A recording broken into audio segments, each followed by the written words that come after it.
हाँ, चांद से पर्दा कीजिए, कहीं चुरा न ले चेहरे का नूर। ये मेरे हम नबा, ये मेरे हुजूर।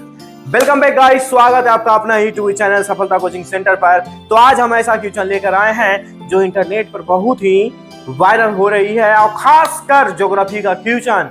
और अगर आप 10 का एग्जाम देने वाले यानी मैट्रिक का आप छात्र हैं तो यह वीडियो आपके लिए लक्की यानी रामबाण साबित होने वाला है। जी हाँ, जितने बच्चे हैं मैट्रिक का, खासकर यह वीडियो ऑब्जेक्टिव क्वेश्चन देख लीजिए और एग्जाम सेंटर पर जाकर तहलका मचा दीजिए। जी हाँ, तो बिना लेट किए हुए हम आगे क्वेश्चन पर फोकस करते हैं, उसके बाद फिर हम आपसे बात करते हैं। तो क्वेश्चन क्या है, ऑब्जेक्टिव क्वेश्चन कौन सी वायरल हो रही है, स्टार्ट करते हैं। तो यह वीडियो आपके सामने रहा। तो कौन सा क्वेश्चन है जो 2023 के एग्जाम आने से पहले ही वायरल हो रहा है। तो चलिए गाइस, हम जानने का प्रयास करते हैं। आज वह क्वेश्चन मेरे पास आ गया है और दावा करते हैं कि एग्जाम से पहले अगर यह क्वेश्चन आप देख लेते हैं, जो आज हम ज्योग्राफी का आपको सेट लेके आए हैं, 100% हम श्योर हैं कि आप एग्जाम के हॉल में गर्दा उड़ा दीजिएगा। जी हाँ, तो आज ऑब्जेक्टिव क्वेश्चन आप देख लीजिए और हो सके तो आप इसे नोट भी कर लीजिए, और तो मैं पीडीएफ इसका प्रोवाइड कर दूंगा। लेकिन प्रश्न कौन सा है एक बार जरूर हम देखते हैं, और आंसर सहित आपको हम यह आपका पूरा ज्योग्राफी का 70 क्वेश्चन हम आपको करवाने वाले हैं। तो प्रश्न आप देखते रहिए कि कैसा प्रश्न आ रहा है। और याद रहे गाइस या स्टूडेंट जो भी हैं आप, कृपया मेरा चैनल पर आप नए हैं तो चैनल को सब्सक्राइब जरूर कीजिएगा और लाइक और शेयर दबा कर कीजिएगा, क्योंकि औरों का भी भला हो सके। खासकर अपने फ्रेंड को भी दिखाइएगा कि आप उनका भी थोड़ा भला हो सकता है। तो चलिए कौन सा क्वेश्चन है अब हम आपको बताने का प्रयास करते हैं। तो पहला क्वेश्चन क्या है कि निम्नलिखित में खरीफ फसल कौन सा है। तो देखिए अब यहाँ चारों ऑप्शन है, 4 ऑप्शन में से एक आंसर भी आपको हम यहाँ प्रोवाइड कर दिए हैं कि कौन सा है। तो चावल, कौन सा है, चावल। 4 ऑप्शन में आपको एक ही क्या करना है, सही विकल्प दिया रहेगा।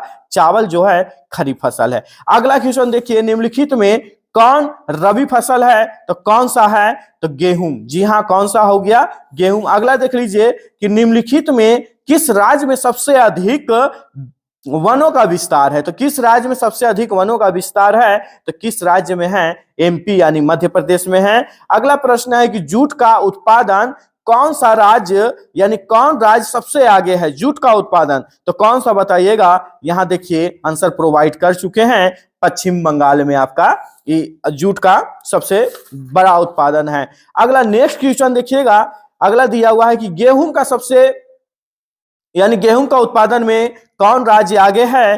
तो आप जान रहे हैं उत्तर प्रदेश आगे है। उसके बाद देखिए चावल का उत्पादन में कौन सा राज्य प्रथम है। तो कौन सा हो गया, पश्चिम बंगाल। हम आपसे उम्मीद कर रहे हैं कि आप सिर्फ देखिए और देखते ही देखते आपको याद हो जाएगा, क्योंकि क्वेश्चन में जान नहीं है। लेकिन आप जब आप पढ़िएगा तब, आप नहीं पढ़िएगा, आप नहीं देख रहे हैं कि कैसा क्वेश्चन आ रहा है।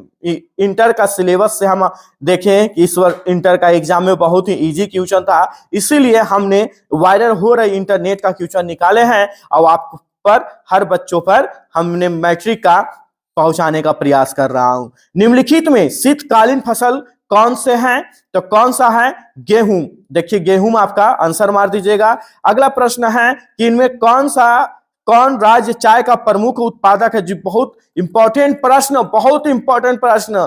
कौन सा है, तो असम है गाइस। अगला देखिएगा, अगला क्वेश्चन आपका यहां पर है कि कहवा का सबसे अधिक उत्पादन किस राज्य में होता है। तो किस राज्य में होता है, तो कर्नाटका में होता है। अगला प्रश्न, महाराष्ट्र किस फसल की खेती के लिए प्रसिद्ध है। तो किस फसल के लिए प्रसिद्ध है, कपास के लिए बहुत ही फेमस है। अगला प्रश्न देख लीजिए, उत्तर भारत का सबसे कौन सा राज्य गन्ना उत्पादन के लिए सर्वाधिक प्रसिद्ध है। तो कौन सा है, तो यूपी। हम स्टूडेंट से विनती भी करता हूं कि कम से कम यह प्रश्न आप नोट कीजिए। ओके गाइस, अगर देखिएगा कि मूंगफली का सबसे बड़ा उत्पादक राज्य कौन सा है। तो कौन सा हो गया, गुजरात हो गया। कौन सा है, गुजरात। अगला प्रश्न की ओर चलते हैं। कि दक्षिण भारत, जी अगला प्रश्न है, दक्षिण भारत में सर्वाधिक गन्ना उत्पादन करने वाला राज्य कौन सा है? तो महाराष्ट्र। कौन सा हो गया? महाराष्ट्र। अगला देख लीजिए कि भारत में की कितनी आबादी कृषि कार्यों से जुड़ी है? बहुत इंपॉर्टेंट प्रश्न। जी हाँ, यह बहुत ही इंपॉर्टेंट प्रश्न है, नोट कर लीजिए। 2/3 यह जो है से आपका कृषि आबादी से जुड़ा हुआ है। अगला, इनमें कौन कृषि को प्रभावित करने वाला कारक नहीं है? तो जनसंख्या कृषि को प्रभावित नहीं कर सकता है। ठीक है, अगर देखिएगा पौधे के अंकुरन के लिए कम से कम कितना तापमान होना चाहिए? बहुत इंपॉर्टेंट प्रश्न, इसको एकदम आप नोट कर लीजिए, एकदम इंपॉर्टेंट प्रश्न। 6 डिग्री सेल्सियस, एकदम वायरल क्वेश्चन हो रही है, अब आप पर लाए हैं वायरल क्वेश्चन। अगला देख लीजिए कि रबर की खेती भारत के किस राज्य में की जाती है? बहुत महत्वपूर्ण क्वेश्चन। जी हाँ, किस राज्य में होती है? तो केरला में होती है। अगर देखिए पूर्वोत्तर राज्यों में स्थानांतरित कृषि को किस नाम से जाना जाता है? तो झूम की खेती से नाम जाना जाता है गाय। झारखंड में, जी हाँ, झारखंड में स्थानांतरित कृषि को क्या कहा जाता है? तो कुरबा कहा जाता है। भारत में शुद्ध बोई गई भूमि कितना हेक्टर है? तो 14 करोड़ हेक्टर है। ठीक है, याद रखिएगा, बहुत इंपॉर्टेंट प्रश्न। नेक्स्ट प्रश्न की ओर चलते हैं। नेक्स्ट प्रश्न देख लीजिए, पंजाब की कितनी प्रतिशत भूमि कृषि भूमि का है? यानी कितना प्रतिशत भूमि जो है कृषि भूमि है? ठीक है, कृषि भूमि तो कितना है? 84%, यानी 84%। निम्नलिखित में कौन सा खरीफ फसल नहीं है? इसमें देखिए नहीं है तो गेहूं नहीं है, चूंकि रबी फसल है, आपको पहले ही यह क्वेश्चन करवा दिए। निम्नलिखित में कौन सा रबी फसल नहीं है? देखिए इसमें उल्टा पूछ दिया है, तो कौन सा हो गया? मकई हो गया। निम्नलिखित में यानी इनमें कौन धान की एक फसल नहीं है? बहुत ही सुमन। कौन सा नहीं है? तो सुमन, याद रखिएगा। ओके, अगला प्रश्न की ओर जाते हैं। ध्यान दीजिएगा कि धान की खेती, जी धान की खेती के अंतर्गत सर्वाधिक भूमि किस राज्य में है? तो किस राज्य में है? तो केरला में सबसे ज्यादा है। किसके लिए? तो धान के लिए। अगला प्रश्न की ओर ध्यान देते हैं कि धान के प्रति हेक्टर उत्पादन सबसे अधिक किस राज्य में होता है? तो पंजाब। देखिए दोनों प्रश्न में हल्का सा डिफरेंट है, हल्का सा अंतर है, लेकिन राज्य अलग अलग हो जाएगा। ठीक है, ज्वार की सबसे अधिक खेती किस राज्य में की जाती है?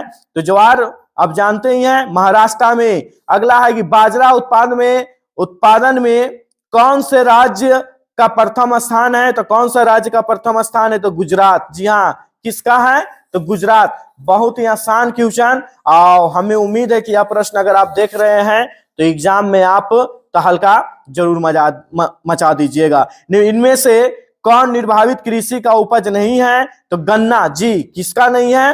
तो गन्ना। अगला क्वेश्चन देखिए, स्थानांतरित कृषि के अंतर्गत निम्न में से किस फसल का उत्पादन नहीं किया जाता है? तो कौन सा फसल का नहीं किया जाता है? तो कपास का नहीं किया जाता। अगला क्वेश्चन है कि तिलहन उत्पादन में भारत का विश्व में कौन सा स्थान है? तो याद रखना है कि पहला स्थान है। कौन सा स्थान है? पहला। अगला देखिए कि मूंगफली में, यानी मूंगफली का सबसे अधिक उत्पादन किस राज्य में होता है? तो किस राज्य? तो आप इसका आंसर गुजरात मार सकते हैं। क्या मारिएगा? गुजरात आंसर इसका आप लगा सकते हैं। जी हाँ, मूंगफली का सबसे ज्यादा यही होता है, मतलब उत्पादन यही होता है। अगला देखिए, भारत का नारियल प्रदेश किसे कहा जाता है? बहुत इंपॉर्टेंट क्वेश्चन है, या कंपटीशन में भी कई बार पूछा जाता है, याद रखिए।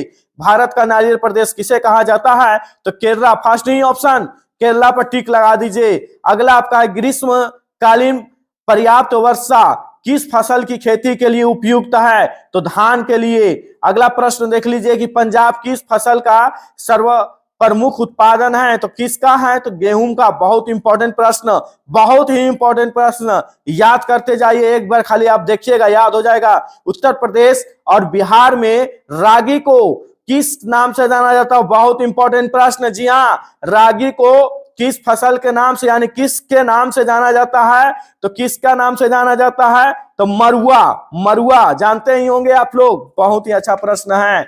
मरुआ आप नाम सुने होंगे, और मरुआ का रोटी आप लोग खाए भी होंगे। तो अगला प्रश्न देख लीजिए, 37 नंबर क्वेश्चन, इनमें से कौन सा दलहन की फसल नहीं है? तो कौन सी नहीं है? तो बाजरा। जी हाँ, किसका नहीं है? बाजरा। चाय किस प्रकार की कृषि फसल है? तो किस प्रकार की है? निर्वाहन। बहुत इंपॉर्टेंट वीवीआई क्वेश्चन, या वीवीआई क्वेश्चन कीजिए, वेरी वेरी इंपॉर्टेंट क्वेश्चन ये आपको है, याद कर लिए, सब नोट कर लीजिए। अगला देखिए, अरेबिका और रोबस्ट किस फसल के प्रकार है? तो कहवा का है। किसका है जी? तो कहवा का। अगर देखिए अगला क्वेश्चन, असम में चाय का कितने बागान हैं? तो 750। कितने हैं? 750 चाय का बागान है। कहां है जी? तो असम में, याद रखना है। अगला प्रश्न की ओर हम चलते हैं। देखिए अगला प्रश्न क्या है कि कपास उत्पादन में एक गांठ कितना किलोग्राम होता है? तो 170 ग्राम, याद रखना है 170। भारत का जूट क्षेत्र किसे कहा जाता है? तो पश्चिम बंगाल को। कपास की खेती के लिए कितना दिन पालन रहित होना चाहिए? तो 210 दिन। किसके लिए? कपास की खेती के लिए। आंध्र प्रदेश किस फसल के उत्पादन में सबसे पहला स्थान है, यानी आगामी है, सबसे पहला स्थान है? तो तंबाकू। बहुत इंपॉर्टेंट प्रश्न है आंध्र प्रदेश का, इसलिए इसको एकदम नोट कर लेते जाइएगा। अगला प्रश्न आते हैं, बिहार का कौन सा क्षेत्र तंबाकू उत्पादन के लिए प्रसिद्ध है? देखिए बिहार का तंबाकू के, तो समस्तीपुर। किसका है? समस्तीपुर। अगला प्रश्न, इनमें से कौन सा सिल्क की किस्म नहीं है? तो केसर, याद रखना है, बहुत इंपॉर्टेंट प्रश्न। दक्षिण भारत का सर्वाधिक गन्ना उत्पादन किस राज्य का है? तो महाराष्ट्र का है। किसका है? महाराष्ट्र। ठीक है, महाराष्ट्र। यहां आप देख सकते हैं, यह टाइपिंग थोड़ा मिस हो गया है। अगला प्रश्न, गन्ना अनुसंधानशील किस शहर में स्थित है या किस राज्य में है? तो याद रखना है कि किसका है? तो कोयम्बटूर। अगला प्रश्न की ओर चलते हैं, बहुत इंपॉर्टेंट प्रश्न लेकर आए हैं, लाइक और शेयर जमकर कीजिए और हर ग्रुप में इसे आप भेजिए ताकि औरों का भला हो सके। अगला प्रश्न देखिए, गन्ना का केंद्रीय अनुसंधानशील कहां स्थापित है? तो कहां स्थापित है? लखनऊ में। अगला आप देख सकते हैं कि शस्य गहनता को प्रभावित करने वाला कारक कौन सा नहीं है? तो जनसंख्या। जनसंख्या से क्वेश्चन एक और आपको बताए थे। वर्षा ऋतु की फसल को क्या कहा जाता है? तो क्या कहा जाता है? तो खरीफ। आप यहां पर आप आंसर आराम से मार सकते हैं। अगला देखिए, हरित क्रांति का सबसे अधिक प्रभाव किस फसल पर पड़ता है? तो गेहूं पर पड़ता है। किस पर पड़ेगा? तो सबसे ज्यादा गेहूं पर पड़ेगा। अगला क्वेश्चन देखिए, दाल किसका मुख्य स्रोत है? प्रोटीन का। दाल में क्या पाया जाता है सबसे ज्यादा? तो आप बोलिएगा प्रोटीन। अन्य, बहुत इंपॉर्टेंट प्रश्न है, अनारस उत्पादन में बताइए सबसे आगे राज्य कौन सा है? तो आंसर मार दीजिए मेघालय। धान का वार्षिक उत्पादन देश में कितना है? तो 9 करोड़ टन है। अगला क्वेश्चन देख सकते हैं कि देश में चावल की प्रति हेक्टर उत्पादन लगभग कितना होता है? तो कितना आप मार सकते हैं? तो लगभग अगर बात करें तो इसको आप मार सकते हैं 1990 किलोग्राम लगभग में आपको भारत का चावल उत्पादन किया जाता है। अगला प्रश्न देख सकते हैं कि धान की खेती के लिए वर्षा की मात्रा कितनी उपयुक्त है? तो 100 से 200 सेंटीमीटर। अगला प्रश्न देखिए कि गेहूं का वार्षिक उत्पादन किस देश में कितना है?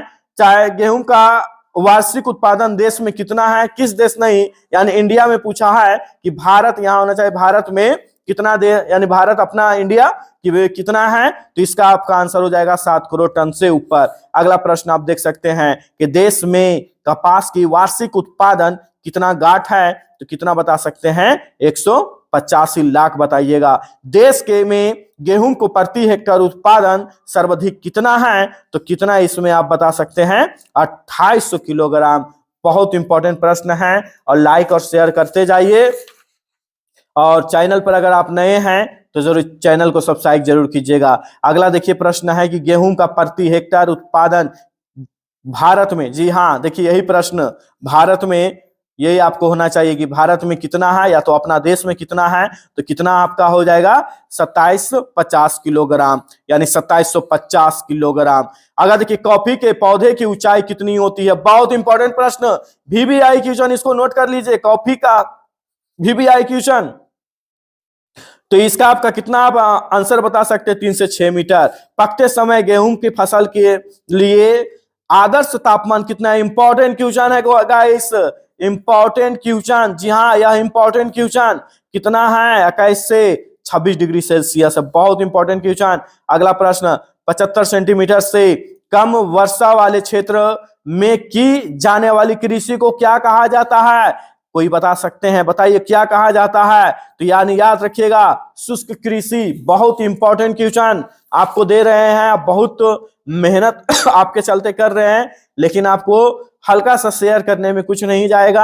आप शेयर कीजिए, औरों को भी भला हो सके, अपना दोस्तों को भी शेयर करते जाइए। अगला प्रश्न देखिए, 65 नंबर क्वेश्चन, कपास उत्पादन के लिए उपयुक्त मिट्टी कौन सी है? तो काली मिट्टी। कौन सी हो जाएगी? काली मिट्टी। अगला प्रश्न देखिए, गन्ना की खेती के लिए कितना तापमान आदर्श होना चाहिए? गन्ना की कितना होना चाहिए? अभी तुरंत क्वेश्चन आपको बताए हैं, 21 से 27 डिग्री सेल्सियस होना चाहिए। भारत का कयूबा किस देश को कहा जाता है? तो गोरखपुर और देवरिया को। चीनी किस्म की चाय को क्या कहा जाता है? बताइए, चीनी किस्म की चाय को क्या कहा जाता है? तो याद रखना है, बोही कहा जाता है। क्या कहा जाता है? बोही। बहुत इंपॉर्टेंट क्वेश्चन है और यह वायरल हो रही क्वेश्चन है, इसलिए गाइस जितने भी आप लोग देख रहे हैं सभी ने सभी को शेयर करते जाइए और लाइक करते जाइए। अगर चैनल पर आप हैं नए तो चैनल को सब्सक्राइब जरूर कीजिएगा। निम्नलिखित में किस स्थान की चाय को सर्वोत्तम चाय माना जाता है? बताइए। दार्जिलिंग। इंपॉर्टेंट क्वेश्चन, नोट कर लीजिए। VVI प्रश्न एकदम 100% हम कर रहे हैं। 8 साल का मेरा एक्सपीरियंस है पढ़ाने का, खासकर 10 का। एकदम हम दावा कर रहे हैं यह प्रश्न आपको आएगा तो आवेगा, इसलिए पहले आप इसे देख लीजिए और पूरा एक बार, अगर नहीं याद हुआ तो क्यों ना क्यों दोबारा आप मेहनत इसमें फिर आप कर सकते हैं। अगर आप दोबारा मेहनत कीजिएगा तो ये आप ही का भविष्य के लिए बेटर रहेगा। अगला प्रश्न देखिए, रेशम कीड़ा पालन क्या कहा? बहुत इंपॉर्टेंट क्वेश्चन, फिर ऐसा ही क्वेश्चन का इंतजार है।